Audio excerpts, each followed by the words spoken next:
And there were just some times where we thought, man, she wasn't going to make it. And I would just pray, stop the pain, stop the pain. I lost a lot in that war. You know, I lost a lot of things. I lost marriages, I lost husbands, I lost the ability to have children. I choose to try to keep it up on the shiny, happy people side, because if you are miserable while you have cancer, then you have no friends. I'm dying. I'd constantly remind her, you've come this far. If you weren't going to be able to do it, you wouldn't be here. If you give your body a chance to heal, it will.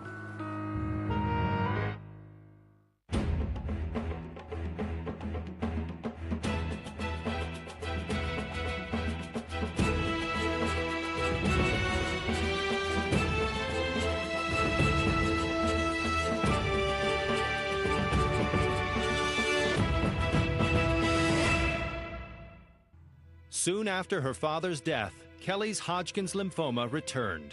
The seriousness of its progression made Kelly desperate to keep fighting.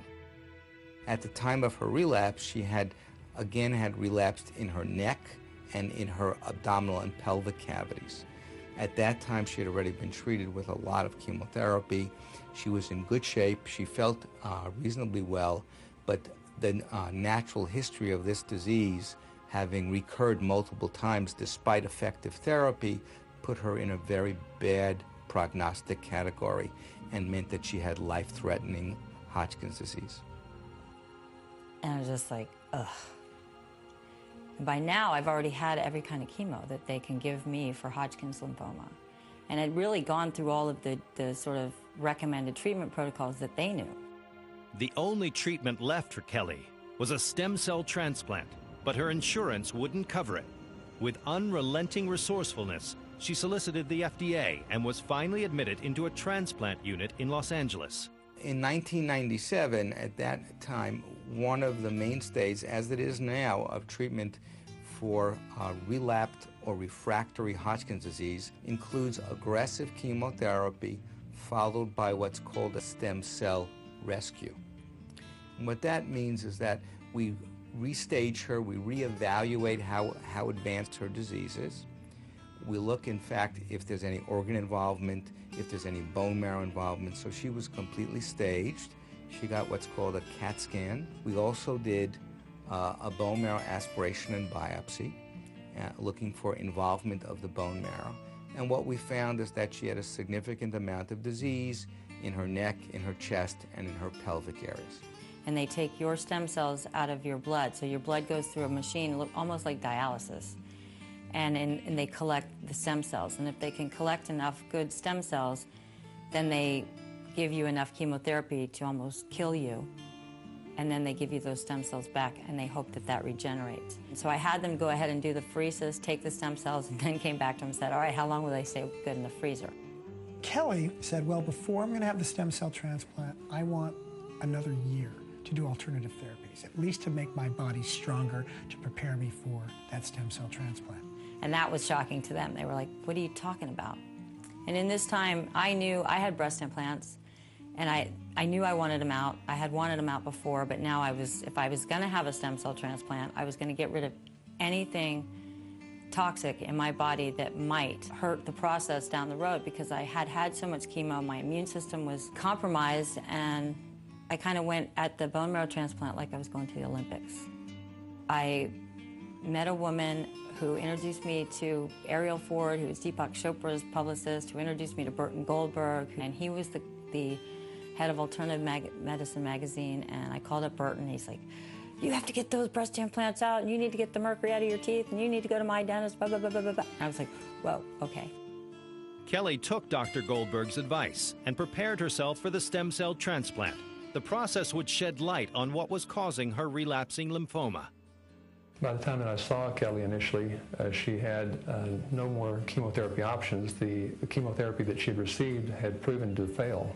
She was not responding to the chemotherapy. She had already received all the radiation therapy that she could receive, and so that's why she decided to seek the integrative approach. I've always wanted to know why I had cancer, and I was never really happy with just oh, you have cancer. And, you know, the doctors in the mainstream, we're never going to tell you why. You know, it's genetic, it's a genome project, it's a chromosome, whatever it is. But the doctors who are more holistic are going to tell you that you're toxic. I found that she was very toxic with mercury, that she was very toxic with silicone because she had silicone breast implants. And those silicone was getting out of her breast implants and clogging up her lymphatic system. I found that she had a variety of other toxins and nutritional deficiencies and emotional issues that were affecting the cancer. So I went to try to remove every thorn I knew I had and find out if there were other ones that I didn't know about. And in the process, you know, I had my breast implants out, and I started to even feel better after that, and I went through a silicone detox. And at the time, I did electrodermal screening, and it was coming up. I had gasoline and mercury and lead and asbestos. Kelly kept to her detox protocol on and off for a year in preparation for an autologous stem cell transplant, the procedure of replacing bad cells with one's own good cells. My chances of survival were pretty grim with the bone marrow transplant. I had had so many different kinds of chemo, and my immune system was worn out, and it was just going to be a really tough go of it. After a thorough detox, Kelly felt she was prepared for the transplant. She was frightened yet determined to keep fighting for her life. For the first time, I think I was really traumatized to have the transplant. And so I went ahead and I was tough to get me in there. It was like, you know, lasso in the freaking Bronco, man. I had every excuse, and, you know, Mark was like, it's time to get in the car, it's time to get in the car. I'm like, oh, one more thing. And I was, you know, looking at my house like it was the last time I was going to see it. And it almost was. There were some nights where she was in so much pain. There were some nights, even after the chemotherapy, that her legs would just kick out of control, where she'd get such horrible, horrible leg cramps. She'd be screaming in pain, and I'd be rubbing her legs while she's screaming in pain, and she'd be howling. And I felt like the neighbors could hear it. She was so loud, and I would just pray, stop, stop, stop the pain, stop the pain. It's so hard to watch that. It's so hard for her. And there were just some times where we thought, man, she wasn't going to make it. When they infused the bone marrow cells back into Kelly, they didn't take. So she ended up in the intensive care unit for many weeks, in the hospital for a total of 8 weeks, and she had to receive 67 blood transfusions during the course of that time to survive. All that detox, all those things I did, everything that I had gone through, you know, I thought I'd probably sail through this. You know, it was really, you know, just unexpected. I thought, you know, I'm going to get out of this really quick and I'll be fine.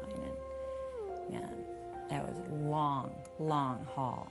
And, you know, eventually I made it, but it took another 6 months before I had really platelets again. Kelly followed up her transplant with 4 weeks of taxing radiation. When it was over, her doctors made a grave announcement. None of her treatments had worked. Her cancer was still growing. At that point, I really wanted answers. I was tired, and I wanted to know what my real prognosis from their point of view was. And I kind of pushed them to tell me, you know, well, how long do I have to live? This didn't work. And, you know, they said, you probably have a year to live. 1998, after her unsuccessful stem cell transplant, Kelly heard her prognosis. All of her treatments and blood transfusions had failed. There was nowhere else to turn. She was given 1 year to live. It's a miracle that I could have that many blood transfusions and not die from that. I mean, that's why I will never slam conventional medicine. The phlebotomist, my hat is off to these people. You know, they did their job.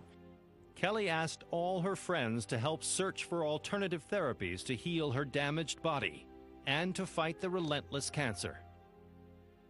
And that's when Muhammad came into my world. My girlfriend said, oh, I've got somebody for you. And so Muhammad started to come over to my house and work on me and gave me some things to take and, you know, pomegranate juice, and I had to eat organic walnut paste with lemon, and I started to do everything I could do on my side again. You know, because when you're going through chemo, eating, you know, wheatgrass is like, I'm not having that. When I saw Kelly after her bone marrow transplant, I found that you know, she had had a lot of damage to her body because of the therapy that she had undergone in the hospital. So I spent a lot of time trying to just build her back up from that with intravenous therapies and with special nutrients, glyconutrients, which have sugar molecules that help to stimulate the immune system. And after a time, we saw that she was starting to head the right direction again. Everybody was helping in a different way to help rebuild my body again, and it started to work. I started to feel better and be able to actually function on my own again. You know, I could drive again. Kelly actually had such an impact with her healing. I remember specifically with Simple Minds. We brought a juicer on the road with us and we started juicing. And the guys in the band were like, what are you guys doing? Making carrot, beet, celery juice. You know, then they'd taste it and like, that's really good. Before you knew it was on the rider and all these guys were juicing every single day. So you do affect people really positively, especially when they see that, wow, they're having some results from this. However, Kelly found herself again responding with trauma to what should have been great news. As her body was healing, she was struggling with sadness and loss. I'm now in the phase of my life that I call reentry hysteria. I'm not sick, but I'm not really well. I've just come to the realization that I can't have children. You know, I didn't have a choice. And it wasn't like anybody said, oh, we'll save some eggs, you know. It was just, you know, bam, lights out. We really liked our life together, and I think we really liked our experiences together. And we didn't talk about having kids that much. We flirted with the idea, but I think we were more interested in living our lives. And then when cancer came in, it was almost like the cancer took up way more time than any kid would ever take up, so we didn't really put a lot of attention on that. You know, I'm grateful to have had the opportunity to have reentry hysteria because, you know, a lot of people don't make it. But it's tough because you're not really well enough to go out and get a job, and yet I had so many dreams. I had so many things I wanted to do. I mean, I just wanted to be a sitcom writer. You know, there were things I just wanted to do that I just couldn't do it. And meanwhile, you know, regaining my health, I mean, it's like when you don't have cancer, you know, or they say you don't have cancer, it doesn't mean your immune system is well. So it was a constant battle to try to restore and regenerate and repair all of these systems that were kind of fried. And then Mark woke me up one day and he said, I don't want to be married anymore. It was tough. You know, we'd been through this incredibly tough journey together. You know, we were in our 30s, we were young, and it was just, it wore us out. And now I found myself one more time reevaluating, why am I on this planet? Kelly decided to document her lifelong battle with cancer in order to give something back to the world. Her inspiration came just after she received her father's small inheritance. I bought one thing with that money other than my health care, which was a camera, a still camera. And I took this picture of the street sign of Follow That Dream. And the next one was Inspirational Drive. And, you know, Hope, One Way. And I took those signs to be signs of my journey were to hopefully inspire other people to follow their dreams. And I ended up shooting a documentary. Kelly's documentary incorporates her journey with cancer and the twisted truth of mercury poisoning. Her hope is to help others who can't find answers to chronic illnesses. We've been around the country in a motorhome for 8 weeks. And on the way back through Dallas, we had to go back to see Dr. Cowden because I wanted to ask him a question for our project. And he sits me down and he's like, I need to check you out. And I'm not expecting this. He says, oh, you got lymphoma in your jaw. Kelly had already paid a great price to stay alive. Her cancer had stolen her dreams, 2 husbands, and any hope for a traditional cure. And then, just when Kelly saw a ray of hope, doctors discovered some serious repercussions from past treatments. Now the radiation that I had when I was 20 and going through, you know, menopause in like 33 or 34, it's having an effect on my teeth and on my mouth. What's sort of missing in mainstream medicine is that the mouth is, according to the ancient Chinese medicine, really is the center of our health. And if your mouth isn't healthy, you will never be healthy.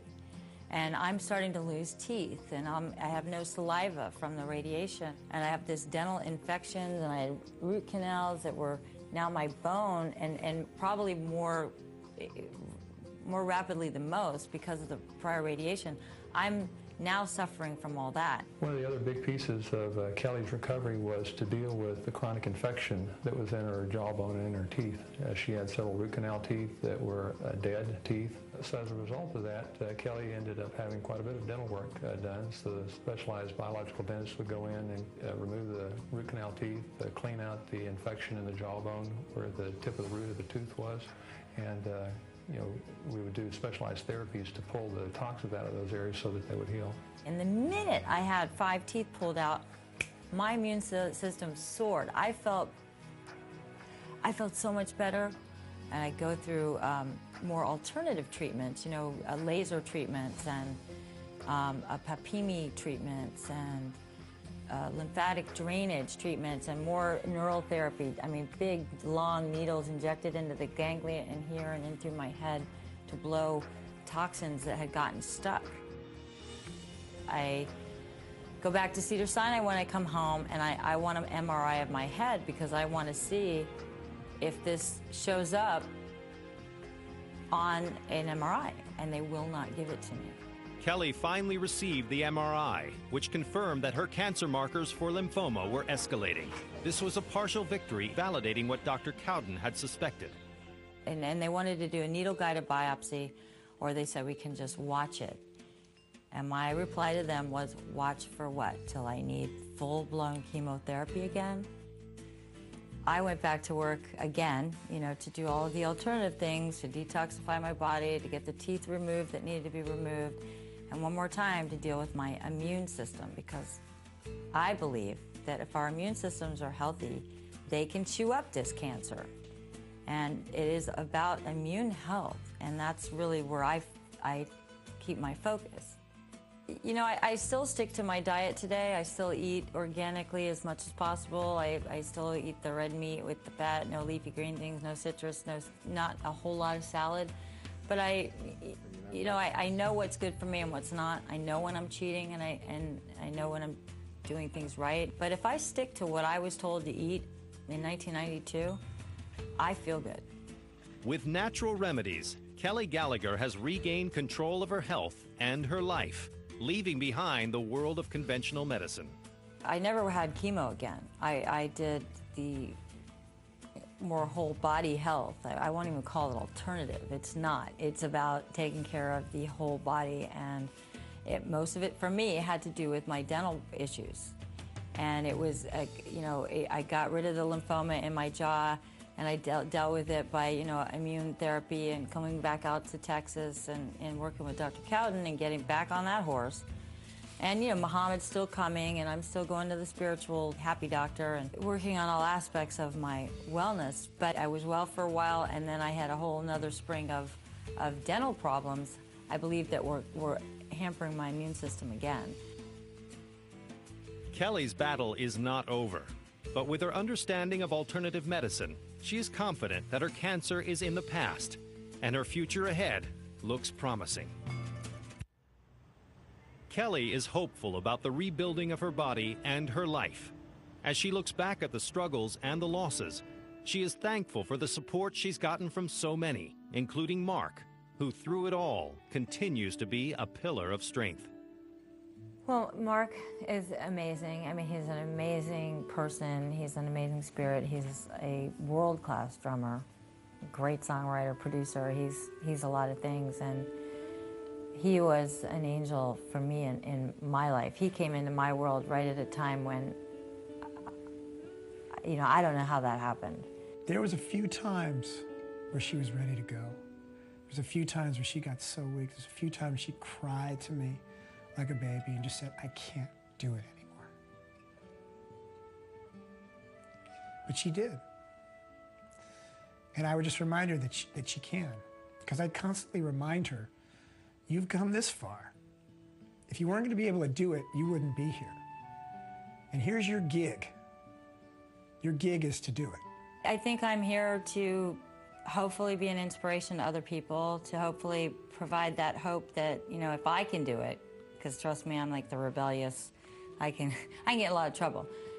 If I can do it, you know, so can everybody else. Kelly is very lucky because the majority of patients with multiple relapses go on to die with Hodgkin's disease. In practice, I see a lot of patients that have one foot in the grave and the other foot on a banana peel when they come with cancer. And those patients that succeed are those that get in the game, get committed, and do what they're supposed to do. She came out on the road more than any other wife or girlfriend did. Hell, even when she needed a blood transfusion. I think she needed a blood transfusion in Europe. So, you know, here's her blood type. It's AB positive. We'll go get you some blood. We got her some blood. It's like, then she's good to go. It's much harder to do alternative therapy. It's much harder to take really good care of yourself. To do alternative medicine, you know, takes a commitment. You know, you gotta wanna, and you have to follow the directions, because if you don't, you're not going to make it. Attitude and will is so powerful, so powerful. And she's just absolutely testament to that. When I first met Kelly, she was rebellious about the fact that she had cancer. She did not want to slow down to do the things that she needed to do to take care of the cancer, but she became much more committed to the process of getting well. I've dealt with cancer for half my life. I'm always managing my immune system, but, you know, I wouldn't do it any other way. I have incredible friends. I have an incredible team of doctors. I have an incredible support, and, you know, my army of angels have surrounded me and made sure that I get the right information. And if I can pass that along to other people, then I think that's my job. When all the odds were against her, Kelly Gallagher found the strength and resources to fight for her life. Cancer is a devastating disease, but one vibrant woman with an extraordinary will has turned her nightmares into a miraculous victory and continues to help many others along the way.